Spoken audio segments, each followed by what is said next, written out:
আগামী দিনে বাংলাদেশকে এটা সঠিক পথে সঠিক রাজনীতিতে রাখার জন্য লড়াই করতে প্রস্তুত আছে। আমি আশা করি সেই লড়াই সেই যে আমাদের প্রচেষ্টার ভিতরে আমরা ডায়াসপোরা কমিউনিটিকে পাবো, আপনাদের সবাইকে পাবো, দলমত নির্বিশেষে। আমরা মনে করি যে দল আমরা বিভিন্ন রাজনৈতিক দলের হয়তো আমি এখনো কোনো রাজনৈতিক দলের অংশীজন নই। আপনাদের এখানে কেউ কেউ অনেক বিভিন্ন রাজনৈতিক দল থেকে এসেছেন, কিন্তু আমি মনে করি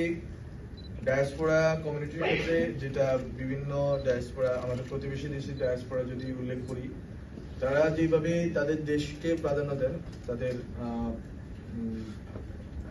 রাজনৈতিক স্বার্থের বাইরে, যে আমি এই দল করি আমি ওই দল করি, এর চেয়ে বরং হচ্ছে আমাদের দেশটা আসলে কেমন আছে, আমাদের দেশটা যদি দেশের সম্মান বাড়ে বা ইউএসএ তে বাংলাদেশিদের সম্মান বাড়ে,